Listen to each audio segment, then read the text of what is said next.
Assalamu alaikum wa rahmatullahi wa barakatuh. Bismillah ar-Rahman ar-Rahim. Alhamdulillahi Rabbil Alameen. Wa la'udwana illa ala zalimeen. Wa la'aqibatu lil-muttaqeen. Allahumma salli wa sallam wa barik ala abdika wa rasulika Muhammadin sallallahu alayhi wa sallam. Wa ala alihi wa sahbihi wa sallam tasliman kathira. So inshallah ta'ala tonight we continue in our study of Sahih al-Bukhari. As you guys can see, my throat is not in the best of conditions, so I'll see how long I can carry it inshallah ta'ala. But I think tonight's topic is actually one that's very pertinent and one that concerns many of us. This is chapter 24 now. Imam Bukhari rahimahullah calls it Bab Alamat al-Munafiq, the chapter which is known as the signs of a hypocrite. Now, Al-Bukhari rahimahullah ta'ala, sometimes, as you guys might have noticed, he'll include one hadith in a chapter, sometimes he'll include 5 hadith in a chapter. In this situation, he puts 2 hadith in this chapter that are very similar to each other. And the idea is to obviously provide alternate narrations and to also make a point. The first hadith, which is the signs of the hypocrite, are 3. The hadith reads, حدثنا سليمان أبو الربيع قال حدثنا إسماعيل بن جعفر قال حدثنا نافع بن مالك بن أبي عامر أبو سهيل عن أبيه عن أبي هريرة رضي الله تعالى عنه قال عن النبي صلى الله عليه وسلم قال آية المنافق 3 إذا حدث كذب وإذا وعد أخلف وإذا اؤتمن خان.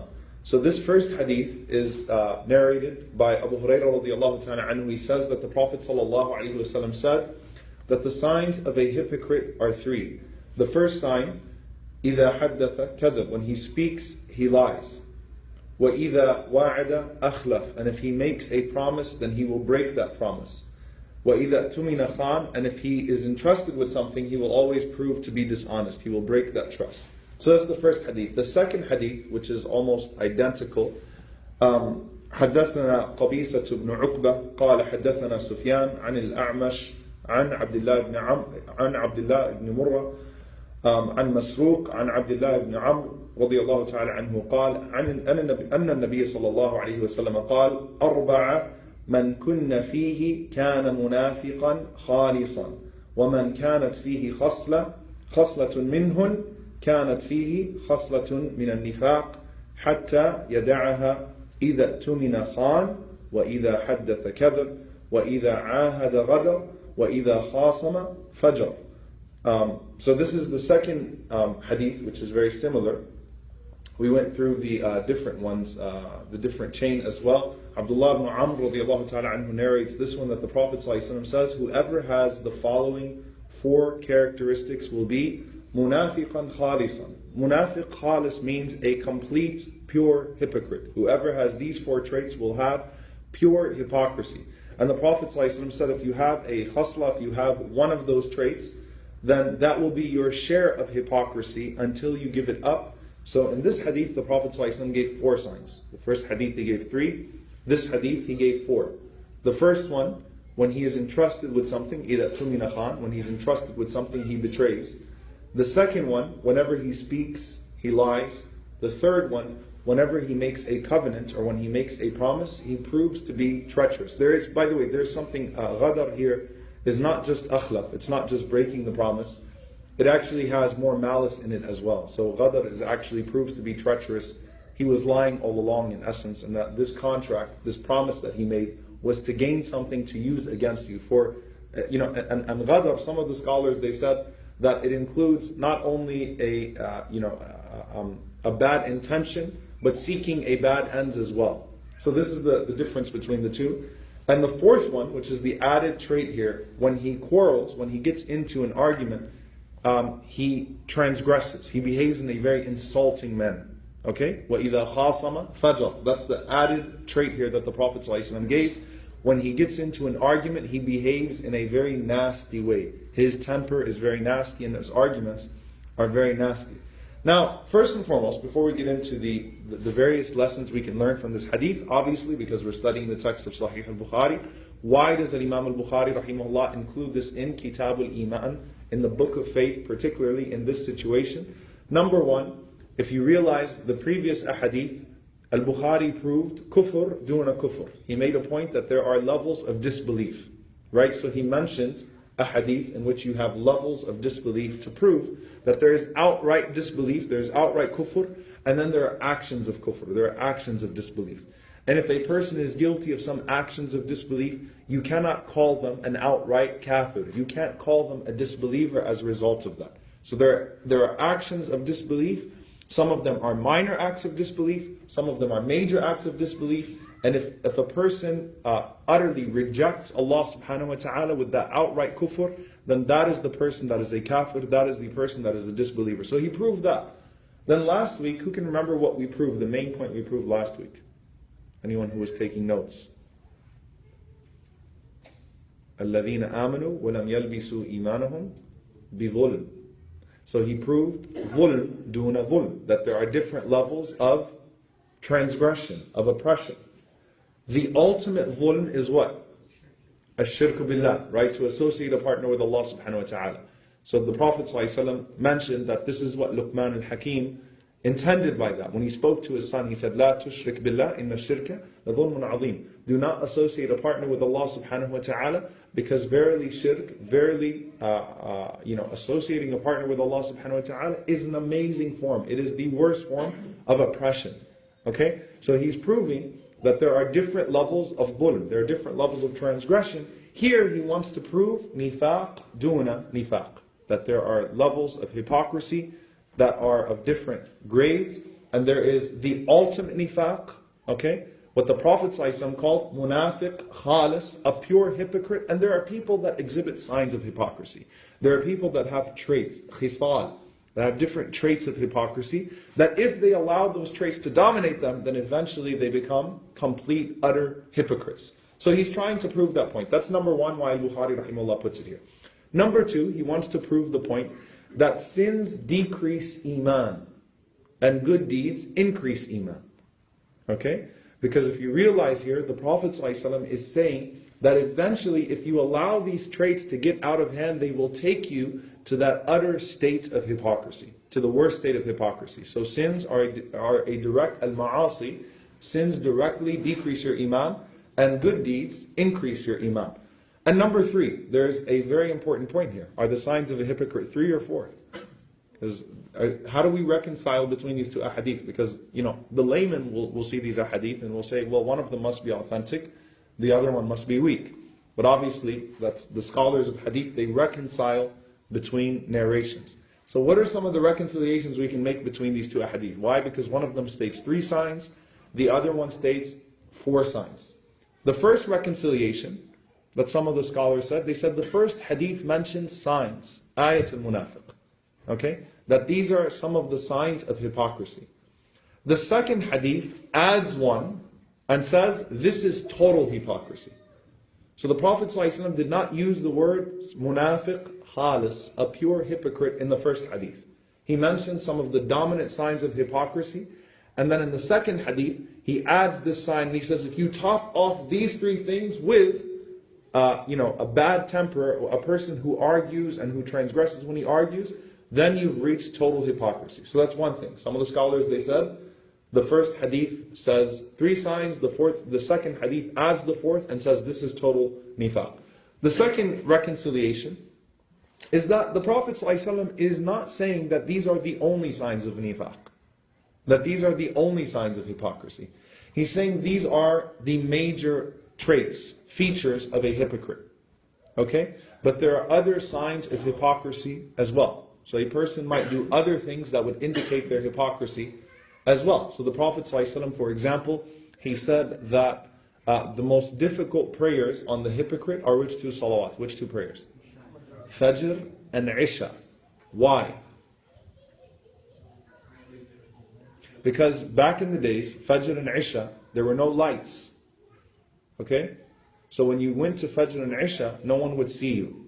So a person could claim to have gone to Fajr and Isha every single day, and they could be completely lying about it. So that's a sign of hypocrisy. So the Prophet ﷺ is saying that's the sign of a hypocrite, for example. That he doesn't go to Fajr and Isha. And really the broader meaning of that, what the Messenger ﷺ is saying, is that he doesn't do good deeds unless he's seen doing those good deeds. So it's a sign of hypocrisy, right? So these ahadith are not saying that these are the only signs of hypocrisy. They're talking about the dominant signs of hypocrisy. Another thing that Imam al-Qurtubi rahimahullah pointed out, he said that these are signs, if you notice, all of these signs of hypocrisy deal with interactions with other people. They're not talking about ibadah, they're not talking about worship, right? They're talking about the way you interact with other people. And the Prophet ﷺ, he had a tendency to do this. Okay? Al-Muslimu man salima al-Muslimuna min lisanihi wa yadihi, for example. The Muslim is the one who makes the Muslimin, who makes the other Muslims feel safe from his tongue and from his hand. That doesn't mean that's the only thing that a Muslim does, but the Prophet ﷺ was highlighting the interactions that you have with other people. Okay, so here, and this is a gift of the Messenger sallallahu alaihi wasallam. It truly is a gift to take theological concepts that are traditionally only associated with worship, with acts of worship, and to bring them down to the human level and the way that you deal with other people, and how those theological concepts and your actions with Allah should translate into the way you deal with people. So all of these signs of nifaq, all of these signs of hypocrisy, are signs that deal with the way that you interact with other people. Another reconciliation that the scholars offered, they said, khasama fajr. They said that when he argues, he transgresses. Some of them said that fajr here means kadhab, that he lies. So in reality, the fourth category is part of the first category, right? That when you're arguing, you get into an argument, the fujur, because there are many ways of fajr, there are many ways to transgress, that maybe the Prophet ﷺ was particularly referring to people who lie when they argue. So it's really not its own separate category, but in reality it's part of the first category. Alright, so that's another theory. My favorite one personally, and this is not found in the books, it was actually, my teacher said this, subhanAllah, Sheikh Amr Shishani, he said that khasama fajr, when he argues he transgresses, is something that will happen when he gets caught in the other three. Why? When someone calls him out on his lie, what's he going to do to compensate for his lie? How dare you accuse me of lying? Don't you know who I am? You're the liar. When someone accuses him of breaking a promise, right? Or someone catches him, tries to hold him accountable for breaking his promise, he's going to flip out, right? When someone catches him breaking, telling a secret that he wasn't supposed to tell, or breaking a trust, what's he going to do? He's going to scream and he's going to fight. So subhanAllah, he said, this is actually a natural trait that comes with the other three. There is no way you won't have the other three unless you have that one. Why? Because munafiqun are very, very insecure. They're very insecure people. Allah subhanahu wa ta'ala says, يَحْسَبُونَ كُلَّ صَيْحَةٍ عَلَيْهِمْ. They think every time they hear something, they hear a khutbah, they hear a khatira, they hear someone talking, they hear this lecture, they say, he's targeting me. Right? Why? Because they know they're guilty. When you know you're guilty, you think everyone's talking about you. Right? You're a very insecure person. So you try to overcompensate to defend yourself. When you've told a lie and you know you've told a lie. Right? You broke a trust. You told a secret that you were not supposed to tell. And now that secret has gotten out, now your goal is to, in any way possible, deflect. Right? So you will yell and scream and kick, even when you don't have to try to defend your reputation. Like, no one's accusing you of anything. But you feel so insecure because you know you've betrayed so many people that you're going to naturally be in this constant state of argument and yelling and screaming. Allah knows best. These are all benefits we can take from this, right? But the two ahadith do not contradict one another, because in no way, shape, or form does the Prophet ﷺ mention any form of exclusivity here, right? Whether we're talking about the hadith of the three signs, or we're talking about the hadith of the four signs.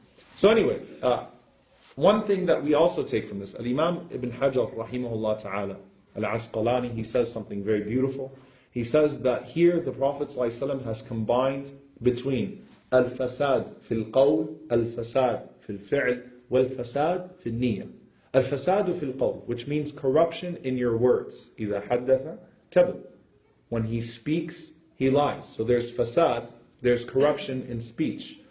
Wal-fasad bin niyyah, and corruption in intention, is that when he makes an oath, when he makes a promise, he intends not to fulfill that promise. So his niyyah is not there. He's making a promise, his words are there, but his niyyah, his intention is to break that promise. وَالْفَسَادُ فِي الْفِعْلِ, and corruption in action is in khiyana, in betrayal of trust. That he goes and he takes something that's been given to him and he betrays that trust. So the Prophet ﷺ is covering and niyyah, the intention, the words and the actions of an individual, and how hypocrisy can penetrate and can ruin a person in all of those different things. Now, what does the word munafiq mean? What does the word hypocrisy mean? It's a very, very interesting definition. In the Arabic language, it actually refers to the whole of a desert rodent known as al-jarbur. Jarbur in the English language is a jerboa. And the jarbur is a desert rodent that does some very interesting things. Okay?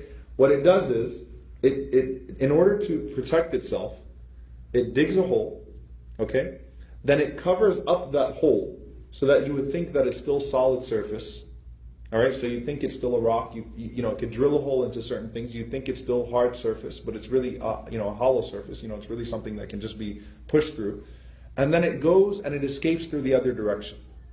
Okay? So it's essentially a rat that is very smart, that covers its tracks, and the hole appears to be, the whole of the jarbur, it appears to be just like everyone else, just like everything else, just like the rest of the land. But in reality, it's covered its tracks and it's gone through the other direction. It gets in the hole from one direction and it hops out the other one. And Imam al-Khattabi, rahimahullah ta'ala, he goes through the different reasons for this, as well as some of the other scholars. Why the word munafiq? Why did Allah subhanahu wa ta'ala call the hypocrite a munafiq? Okay?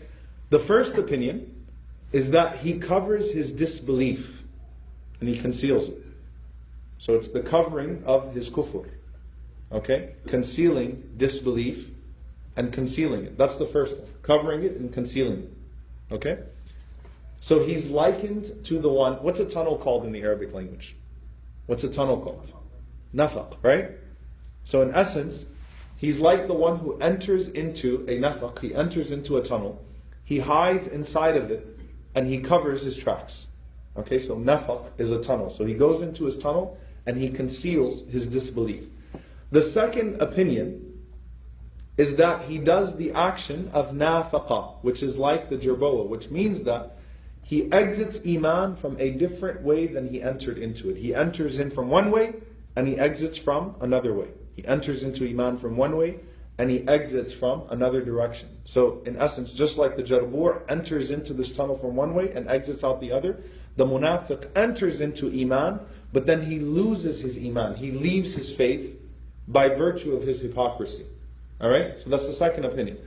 The third opinion, and why is this different from kufr, for example? Because how do you enter into Islam with La ilaha illallah Muhammadan Rasulullah, right? You enter into Islam by bearing witness and testifying and so on and so forth. But then you sneak your way out by doing actions that will actually contradict your faith altogether, and that actually represent a very severe level of insincerity, which we'll get to how severe that level will be and what constitutes absolute nifaq. So he got in one way and he got out the other way. The third opinion is that he exhibits other than that which is concealed. Okay? Why? Because the jarbur, it exhibits a solid outside, but it's really hollow on the inside.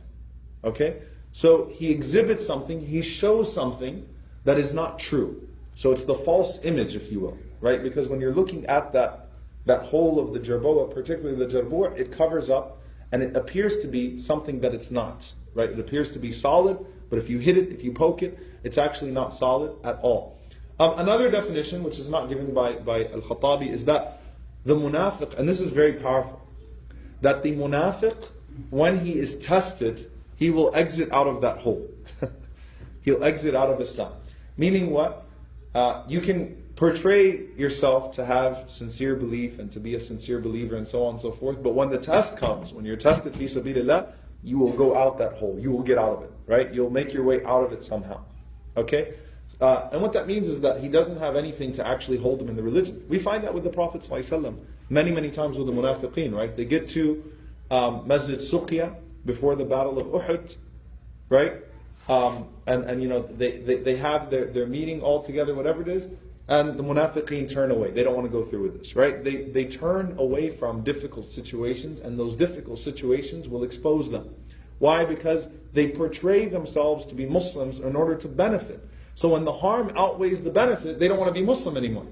They'll turn away from their religion very, very, very quickly. So some of the scholars, they said that it will turn them out. Okay? And by the way, the word infaq, okay, which is sadaqah, right? Which is charity, right? It's actually in the Arabic language, it's undoing nifaq. How is it undoing nifaq? Money comes in and then it comes out. That's why they call it infaq. You're actually bringing it out. Okay? So subhanAllah, charity undoes hypocrisy, because the Prophet ﷺ called charity a proof of one's iman. Now the technical definition of nifaq. What is the technical definition of hypocrisy? Those are the linguistic meanings. What is the technical definition? Imam Hassan al-Basri rahimahullah ta'ala says, "An-nifaq an tudhhira shay'an wa an tukhfi shay'an akhar." Nifaq is to show one thing and to conceal another thing altogether. أن تقول ما لا تعتقد. To say something that you don't mean. Okay? وأن تعبر عما لا تشعر. And to show, and to show something that you're not actually feeling. Okay, so in essence, it's portraying a false illusion of faith. Alright, to give a false illusion of faith. If you give the illusion of faith, but faith is not actually internal. Alright? Now, there are two levels of hypocrisy. There is a great level of hypocrisy. There is the nifaq that includes disbelief, and there is the nifaq that does not include disbelief. The first type of nifaq, which is the ultimate hypocrisy, it's known as three different things. The scholars know it in three different ways. Some of them call it al-nifaq al-akbar, which means the greater hypocrisy. So it's number one, al-nifaq al-akbar. Some of them call it nifaq i'tiqadi. Nifaq i'tiqadi, which means hypocrisy in creed. Hypocrisy in creed. Finally, some of them call it nifaq shar'i, which is hypocrisy in legislation, or a legalized hypocrite, if you will. Okay? Someone who's legally classed as a hypocrite. Alright? These are the three names for what is known as the greater level of nifaq, and this is the nifaq that is amanu bil lisan wa kafaru bil qalb. They believe with their tongues, but they disbelieve in their hearts. Okay? They believe with their tongues, but they disbelieve with their hearts. This is to present the outward appearance of belief, but at the same time know that you are a disbeliever and use that outward appearance of belief to bring harm to the Muslims, to bring harm to the religion, and so on and so forth. This is the hypocrisy of Abdullah bin Ubay bin Salul and the hypocrites at the time of the Prophet ﷺ. By and large, when Allah talks about munafiqeen, when He talks about hypocrites in the Quran, He's referring to this type of hypocrisy. So when He mentions that they're in ad-dark al-asfal, when they're in the lowest degree, the greatest depth of hellfire, lower than the disbelievers, it's because they are disbelievers, but they're worse than disbelievers. They're disbelievers who portray themselves to be believers so that they can harm the believers. Okay? So, وَإِذَا لَقُوا الَّذِينَ آمَنُوا قَالُوا آمَنَّا. When they find the believers, they say we're believers. وَإِذَا خَلَوْا إِلَى شَيَاطِينِهِمْ قَالُوا إِنَّا مَعَكُمْ. When they go back to their devils, they say we're really with you. Alright? So they try to reap the benefits of being Muslim. Okay? And at this time, it doesn't seem like there are many worldly benefits for being Muslim, right? But in the society in Medina, there were benefits for being Muslim, worldly benefits for being Muslim, in the sense that you could marry from the Muslims, you could portray yourself. And let's face it, even within our community, right? There is a direct worldly benefit, okay, to appearing to be more religious if you own a business close to the masjid, isn't there? People are thinking about who they want to go for this particular thing, and they'll say, MashaAllah, that brother, that sister is always there. And MashaAllah, that brother started showing up 1 week after he opened his business, right? And all of a sudden the beard came out and the thawb came out. MashaAllah, I'm going to go to that brother from now on, all right? So this was exaggerated in the time of the Prophet ﷺ. Why? Because there was a direct benefit to appearing to be Muslim, intermingling with the Muslims and so on and so forth. And there were people that actually wanted to bring the religion down internally, to bring the Muslims down internally. They still exist today, don't they? Right? Don't we always find, we find out, about some spy or some person that was there to entrap or whatever it may be, a person who's portraying themselves to be Muslim in order to do harm. This is the ultimate form of hypocrisy. These are the worst people in the sight of Allah subhanahu wa ta'ala. Okay, these are the lowest people in the sight of Allah subhanahu wa ta'ala. Alright, that's the greater level of nifaq. The lesser level of nifaq is known as al-nifaq al-asghar, which literally means the lesser level of hypocrisy, or nifaq amali, as opposed to i'tiqadi, nifaq amali, which means hypocrisy in action, or nifaq urfi, okay, as opposed to nifaq shar'i, which means hypocrisy in their norms, in their practices. Okay, all of this refers to the same level of hypocrisy, which is that the batin is different from the zahir, the internal is different from the external, that a person's deeds are not the same when they're in front of people or when they're with themselves. Okay, when they're in front of Allah subhanahu wa ta'ala, only in front of Allah, or they're in front of the people. When a person finds themselves doing more good deeds when other people see them, and feeling not so motivated to do good deeds when they're all alone. When a person feels like they should that they stay away from sins in the sight of people, all right? وَإِذَا خَلَوْا بِمَحَارِمِ اللَّهِ, when they find themselves alone with those haram things, with those sins, without any form of regret, without any form of hesitation, with no form of remorse, they will indulge themselves in that sin. All right? So I'm going to say this again. They find it easy to sin when they're alone. They will not sin in front of other people. All right? So they're more worried about their reputation in front of who? Allah or the people? The people. They don't do good deeds when they're alone. They only do good deeds, or their good deeds are enhanced when they're in front of people. Very scary, right? Because that can refer to a lot of Muslims, can it? And that is the hypocrisy that the Sahaba feared. That's the hypocrisy the companions feared. They did not fear the hypocrisy of Ibn Ubay ibn Salul. They didn't fear that ultimate hypocrisy because they knew they weren't trying to deceive anybody. They feared the hypocrisy in that their actions did not add up, that they felt like there was an inconsistency. So Handala radiallahu ta'ala anhu, the very famous story of Handala, the companion of the Prophet ﷺ, who went to Abu Bakr radiallahu anhu and said, Nafaqa Handala, that Handala has become a hypocrite. And Abu Bakr says, why? He says, because when we're with the Prophet ﷺ, we're this way, but then we go home and we go to our families and then we're no longer that way.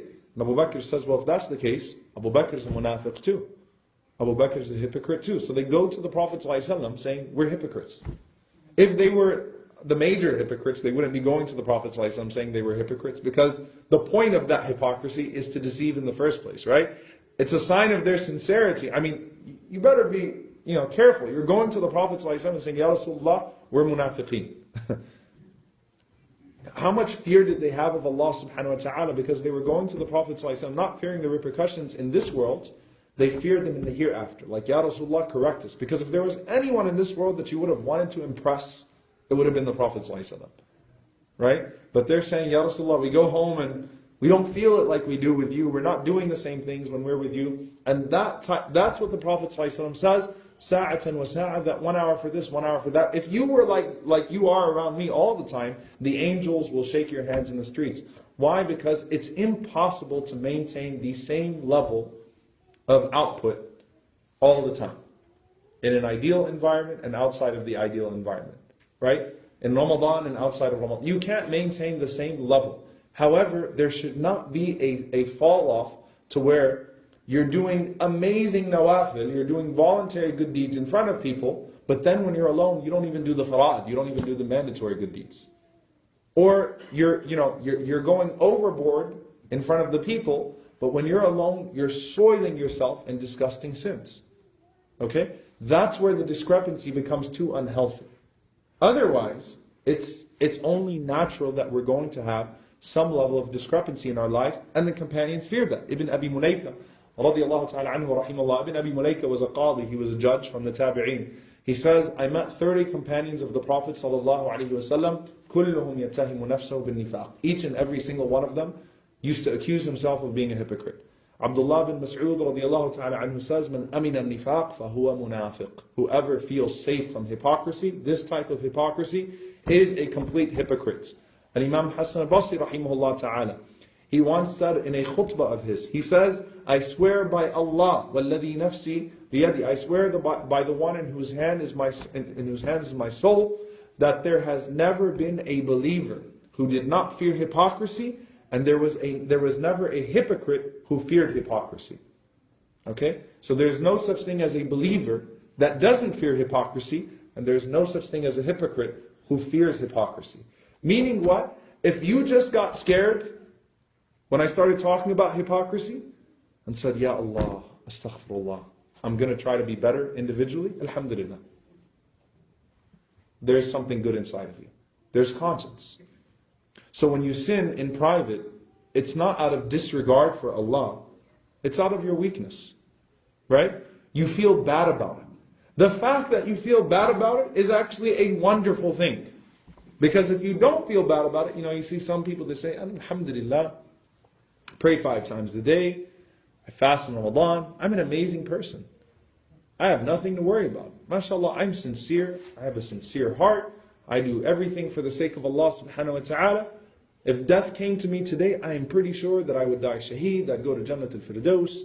I got nothing else to worry about in life. Right? And by the way, I know that sounds, obviously, no one really talks like that. But sometimes it's more implicit, it's more subtle, right? Like, alhamdulillah, I'm pretty satisfied with where I'm at in life. I think I've done enough good in my life. Who are you? Are you a companion? If you were, you wouldn't be talking like that. Right? And you haven't done anything to deserve the opportunity or the safety that you now feel. Alright? This doesn't mean that you become self-hating and you pray Salatul Fajr and on the way home you start beating yourself up because you say your Fajr wasn't good enough. I might as well not pray Fajr anymore in the masjid because astaghfirullah, it's not good enough. It doesn't mean you start abandoning good deeds, but it means that there's always this level of uncertainty. Because that level of uncertainty should make you do what? Perfect your actions. Do better. It should motivate you. And that's what it did to the companions of the Prophet ﷺ. But we should absolutely be seeking refuge in Allah subhanahu wa ta'ala from hypocrisy. Jubayr ibn Nufayr radiallahu ta'ala anhu, he says, or he's a tabi'i, he says that I heard Abu Darda radiallahu ta'ala anhu when he was finishing his salah, every single time he used to finish his salah, he used to sit there and seek refuge in Allah from nifaq, from hypocrisy. So I went to Abu Darda one day and I was like, Ya Abu Darda, ma laka wa nifaq. What is it with you in hypocrisy? Like, don't you make dua for anything else in life? I mean, you are a scholar amongst the companions of the Prophet ﷺ. Why are you so worried about hypocrisy? And Abu Darda radiallahu ta'ala anhu, he said, leave me, he said, for by Allah, a man turns away from his religion in a moment. In a moment, a person turns away from their religion. He was afraid. He was afraid. Right? And death could come to you in that moment. Right? So you've got to be on guard.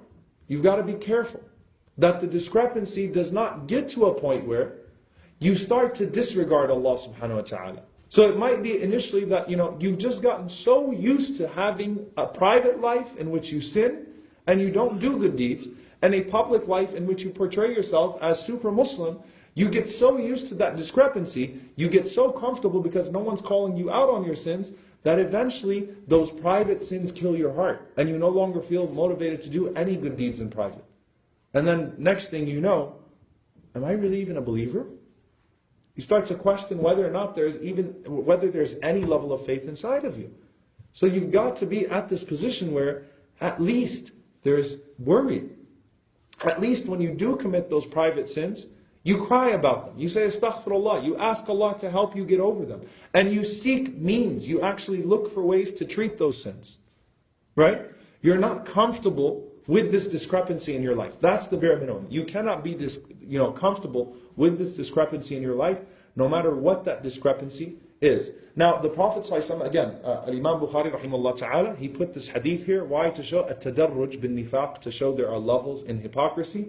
So there are degrees in hypocrisy, and then there is munafiq khalis. There's a person that is a complete hypocrite. Why did the Prophet ﷺ say that if you're guilty of these 4 things, you're a total hypocrite? Think about it. Alright? All 4 of these things represent disregard of Allah subhanahu wa ta'ala when you can get away with something with the people. Alright? So, what would hold you back from lying? If you're a good liar, and the person that you're lying to is gullible and is going to believe you, what's going to hold you back except for regard of Allah subhanahu wa ta'ala, regarding Allah subhanahu wa ta'ala? What's going to hold you back from breaking a promise if you know that that person's not in a position to hold you accountable, except for the fear of Allah holding you accountable? Okay? What's going to stop you from spreading a secret, from breaking the trust of a person? if you know that you can get away with it, because you can go to your friend, and how many times has this worked out? Hey, I'm just telling you, don't tell anybody else. Yeah. How many times did that go well for you? But at least at the moment, shaitan makes you think, this is going to be okay, because that's my boy. Well, guess what? He thought you were his boy too. He thought you were his friend too, and you would never betray his secret, and you went to that person and thought the same thing, and guess what? They betrayed your secret, and then it got back to the other person that you betrayed their secret. But at least initially, if you don't fear Allah with the trusts and the secrets that have been given to you, then if you find a way out to slither and to do those things, you'll do that. You'll expose people. You'll expose those secrets. And what is going to stop you from transgressing in an argument, from losing your temper, if the other person is too weak to defend themselves? And if no one's going to stop you from going off on that person. All of this represents a disregard of Allah subhanahu wa ta'ala, a lack of taqwa, a lack of fear of Allah, a lack of consciousness of Allah. Because in essence, what it means is you will do whatever you can with the people as long as you can get away with it. So the Prophet ﷺ said, if you have all four of these things, you're a complete hypocrite. Munafiq, khalis. If you have one of them, that's 1/4 of hypocrisy. If you're a liar, you're 1/4 a hypocrite. If you're a liar and you break promises, you're half a hypocrite. You have half of nifaq inside of you. If you have 3 of them, you have 3/4 of nifaq. If you have all of them, that is complete nifaq. Wal'iyadu billah. And Imam al-Nawawi rahimahullah ta'ala says, you will resemble Abdullah ibn Ubay bin Salul and the munafiqeen. You might not legally be a disbeliever, but you resemble them in all of your actions. Right? You resemble them in all of your actions. Ibn Umar radiallahu ta'ala anhu, it's very beautiful because he says there's a positive to this as well. He said if you establish your trusts, then you have 1/4 of sidq. You have 1/4 of truthfulness. And if you speak the truth, you have half of truthfulness, half of a sidq. And if you keep secrets and you don't betray the trust of people, then you have 75% of a sidq. And if you don't transgress when you argue with people, then you are a sadiq. Okay? Siddiq. Alright? As-siddiqun wa-shuhada, and so on and so forth. You're a person of truth. And sidq is the ultimate, as-siddiq is the ultimate station with Allah subhanahu wa ta'ala. So you have to see these things both in an isolated sense, see them as separate cases, and then see them all together. Now let's quickly go through the 4 inshallah ta'ala, and then we'll end. First and foremost, lying. The first sign, the Prophet ﷺ says, إِذَا حَدَّثَ, when he speaks, he lies. Every single time Allah mentions hypocrisy in the Quran, He follows it up with al-kadhib. He mentions lying. وَاللَّهُ يَشْهَدُ أَنَّ الْمُنَافِقُونَ لَكَاذِبُونَ. Allah swears that the hypocrites are nothing but liars. Allah subhanahu wa ta'ala knows that hypocrites lie. Alright? And Ibn Taymiyyah rahimahullah ta'ala says, every time Allah mentions nifaq, He mentions al-kadhib starting from Surah Al-Baqarah. Okay? Allah subhanahu wa ta'ala calls the hypocrites, the first thing He calls them is kadhibun. They lie. Alright? So a person who lies, the Prophet ﷺ says, إِنَّ الصِّدْقَ يَهْدِي إِلَى الْبِرِّ. He said that truthfulness leads to righteousness. It leads to a person's righteousness. وَإِنَّ الْبِرَّ يَهْدِي إِلَى الْجَنَّةِ. And righteousness leads a person to Jannah. وَإِنَّ الرَّجُلَ لَيَصْدُقُ. A person will tell the truth until he's written with Allah, حَتَّى يُكْتَبَ عِنْدَ اللَّهِ صِدِّيقًا. Until he's written with Allah as a person of truth. وَإِنَّ الْكَذِبَ يَهْدِي إِلَى الْفُجُورِ. Lying leads to wickedness. It makes you a wicked person. وَإِنَّ الْفُجُورِ يَهْدِي إِلَى النَّارِ. And wickedness leads to hellfire. وَإِنَّ الرَّجُلَ لَيَكْذِبُ. A person will continue to lie until he's written with Allah as كَذَّاب. A complete liar. A complete liar. In the Arabic language, by the way, what's the difference between al-kadhib wal-kadhab? Does anyone know? Al-kadhib is someone who infrequently lies. A kadhab is someone who's accustomed to lying. Lying is the norm, it's not the exception.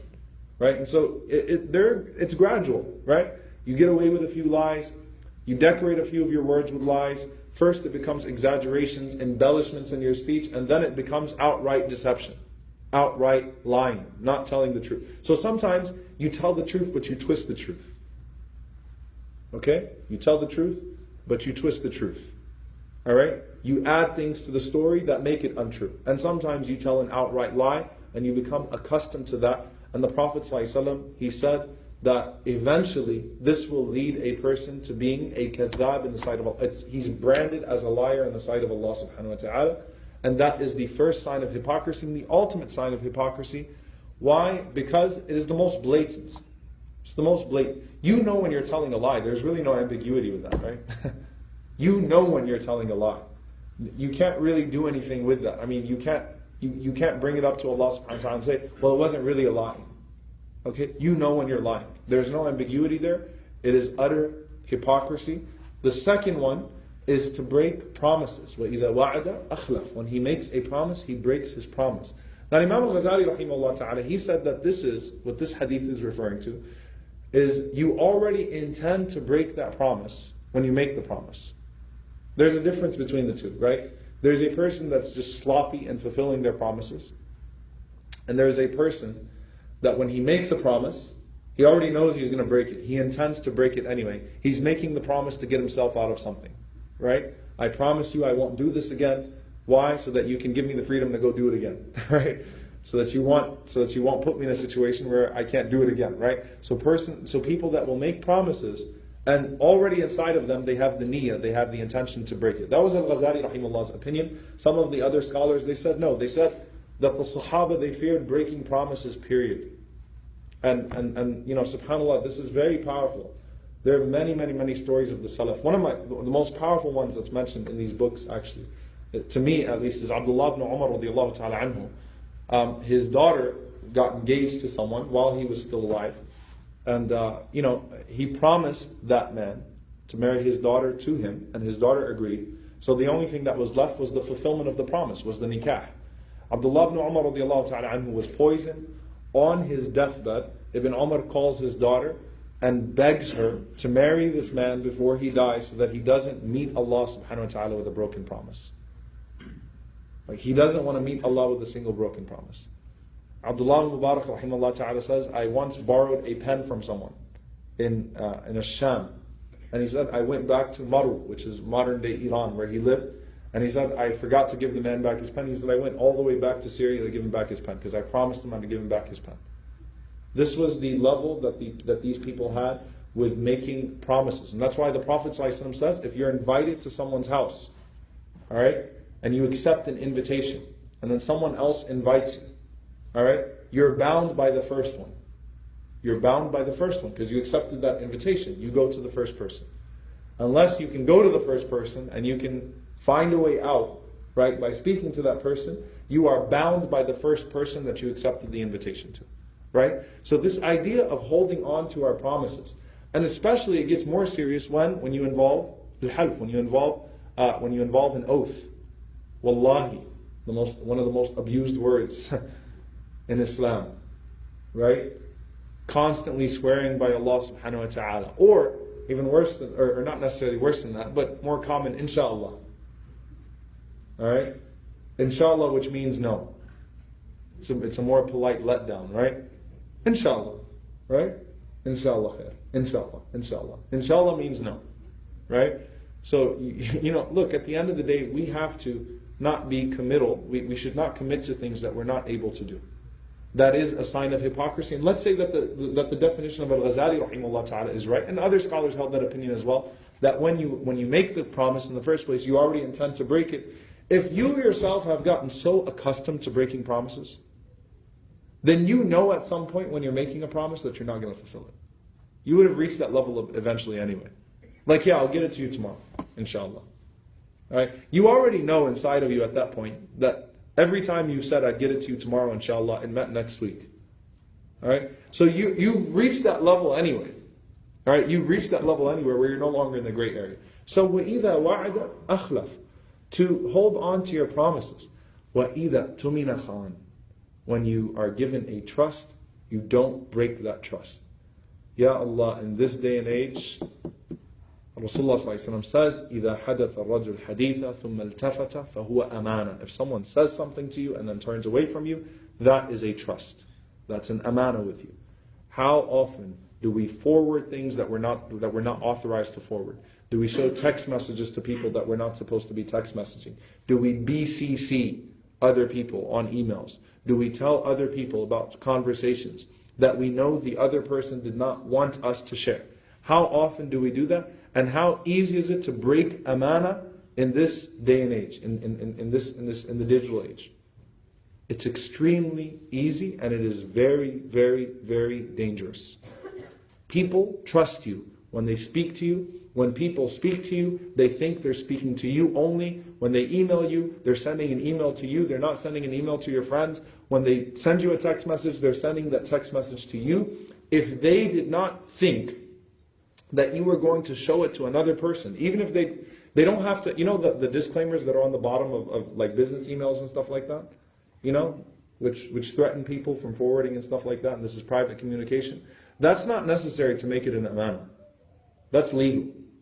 But to make it an amana simply means that you know when that person spoke to you or when that person wrote to you, they were writing to you and they did not want you to show it to other people. They don't have to tell you, by the way, this is an amana. They don't have to write a disclaimer. They don't have to signature their text messages to you or signature their emails to you. When a person speaks to you and they think they're speaking to you, you owe it to them to hold that trust.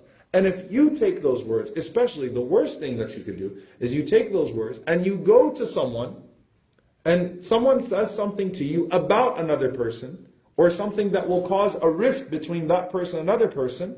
What did the Prophet ﷺ call that? Namima. Okay? To quote people's words to each other. من نقل إليك حديثا فاعلم أنه ينقل إلى غيرك حديثك. Whoever transmits words to you and says, hey, you know what they said about you? Know that they do the same thing with your words. They take your words to other people and they do the same thing with you, because that is a person who is a namam. That's a slanderer. Okay? When namam la yusaddaq. A namam can never be considered as telling the truth.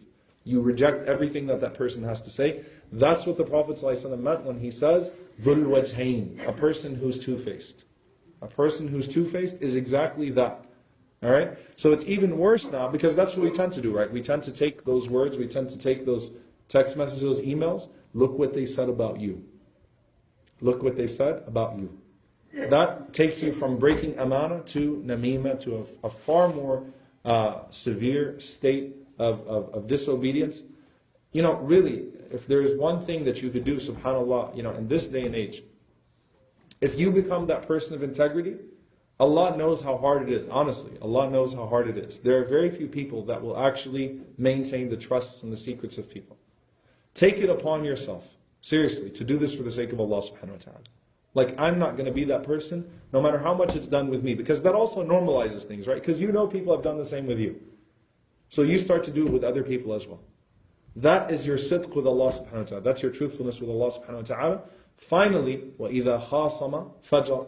When that person gets into an argument, they transgress. The scholars say the following things constitute fajr, constitute transgression in argument. Number one, to exaggerate small things. Al-mubalagha. Number one is al-mubalagha. You know, you turn something small into something huge. Alright? Someone did something very, very, very small. You use that as an opportunity to turn it into the worst thing in the world. Right? You would think that because they were 5 minutes late to their house that they just killed 20 children. Alright? That's how much you exaggerate things. That's how angry you get. That's how upset you get. That's how much you yell, and so on and so forth. Al-mubalagha. So that's number one. Number two, the scholars say, al-dhulm. To wrong the other person when you argue with them. Okay? To wrong them. To go over, to hurt them. Right? To say hurtful things to them. Or to physically harm them. But to harm them as you are speaking to them. That's also fajr. That's also a sign of hypocrisy. To actually get to a point where you harm that person. Number three, to use the argument as an opportunity to belittle the other person and prove your superiority. Al-kibr. Pride. Right? So when you get into an argument, you use it as an opportunity to put that person down and to put yourself up. Right? And if you put someone else down, then you are, by necessity, putting yourself above that person and displaying kibr. So there's al-mubalagha, there's al-dhulm, there's al-kibr. Lastly, and this is the last point that I'm going to make in this halaqah, because once again, the digital age, and subhanAllah, it is very, very, very pertinent to us. Where's the nifaq in this? Where's the hypocrisy in this? Okay. Oh, by the way, al-kadhib, I already mentioned it. Lying as well, when you're in an argument, is also part of this. Where's the nifaq though? Where's the hypocrisy in these things? Ibn Abbas radiallahu ta'ala anhu, he commented on this, and I really want you to think about this. He said the munafiq is essentially an opportunist. A munafiq is an opportunist. A munafiq tries to use anything to gain something worldly, right? So he says that the munafiq, إِذَا خَاصَمَ فَجَرَ, he said that that is a person that was harboring something, they were hiding something, and they used this argument as an opportunity to gain prominence. Think about internet trolls, right? Think about, someone that's been waiting for you to fall. They watch you for your mistakes. And as soon as you make a mistake, aha! Right? I caught them. And they will jump you, and they will make a name for themselves out of humiliating you. There are a lot of people like that, aren't there? That's a munafiq. That's a hypocrite. Why? Because it didn't come from a place of sincerity. It wasn't about the mistake. It was about who made the mistake. And it was about using that as an opportunity to gain prominence, which is what the munafiq seeks, which is what a hypocrite seeks. So we have to be very, very, very careful. If you want your brother to fall, if you wait for your brother or sister to make mistakes, if you find delight in a Muslim, in your brother or sister making a mistake, what is the difference between you and shaitan? What's the difference between you and him? If you're waiting for your Muslim brother and sister to make a mistake, to say, yes, I got something. I knew they were like that the entire time. Let me go make a YouTube video about it. Okay? Let me go write something online about it. That is one of the signs of hypocrisy as well, and it falls into the category of وَإِذَا خَاصَمَ فَجَرَ. وَاللَّهُ تَعَالَى أَعْلَمُ. We ask Allah subhanahu wa ta'ala to protect us. Sincerely, we ask Allah subhanahu wa ta'ala to protect each and every single one of us from nifaq. We ask Allah to purify our hearts and our deeds and our intentions and our words and our actions of any trace of hypocrisy, of any trace of disbelief, of any trace of insincerity. We ask Allah subhanahu wa ta'ala to make all of our deeds sincerely pleasing to Him in accordance with the actions and the sunnah of His Messenger sallallahu alaihi wasallam. And we ask Allah subhanahu wa ta'ala to grant us the best of endings, to grant us husn al-khitam, to not expose our hypocrisy at the end of our lives, nor on the hereafter, to make us amongst those who are raised in the companionship of al-anbiya, wal-siddiqeen, wal-shuhada. Allahumma ameen. Jazakumullahu khairan. Questions? Hold on. Why in this order? Why in this order? The tartib in this hadith, the order doesn't matter, because the different riwayat, the different narrations don't have the same tartib.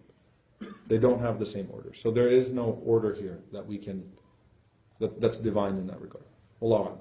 Yeah, about the internet. Mm-hmm. Since, like we all deal with the internet. Mm-hmm. We know also the internet, it has all that, good and bad. And somebody needs to filter the good and bad.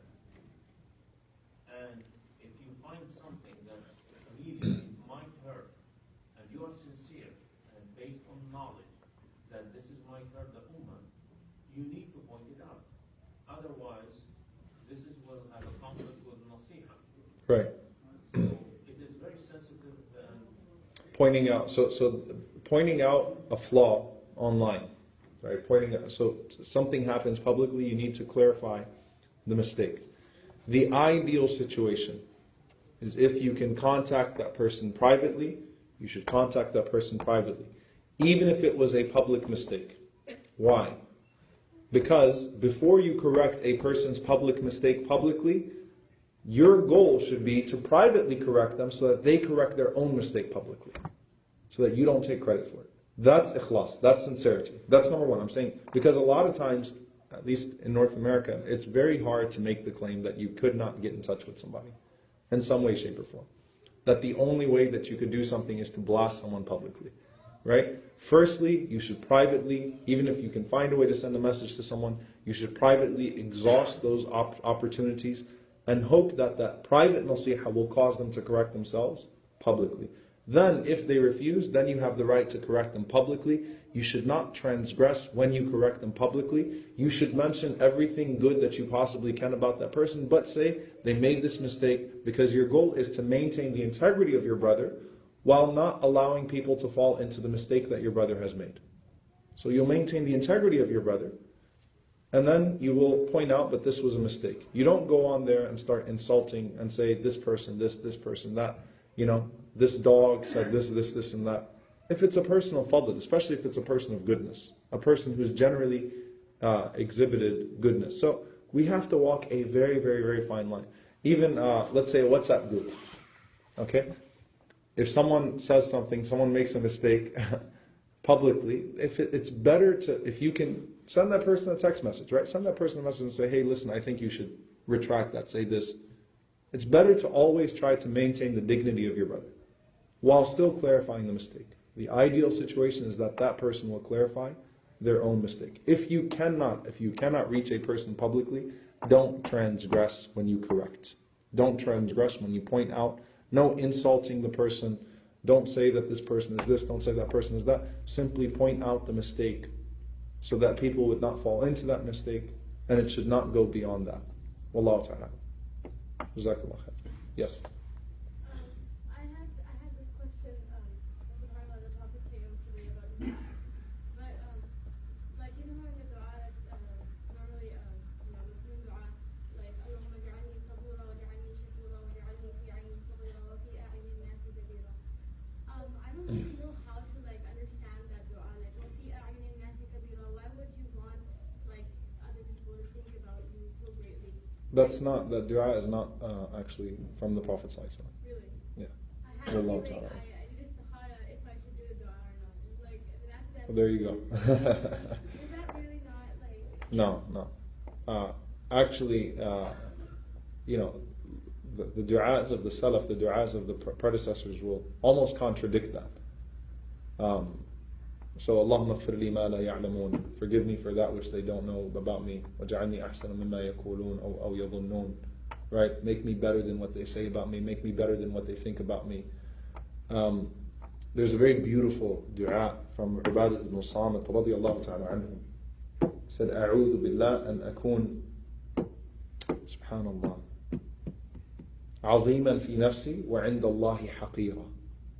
I seek refuge in Allah from being great in my own sight and being small in the sight of Allah subhanahu wa ta'ala. So the uzma, the ta'zeem, the greatness that you seek should be in the sight of Allah subhanahu wa ta'ala, not in the sight of the people.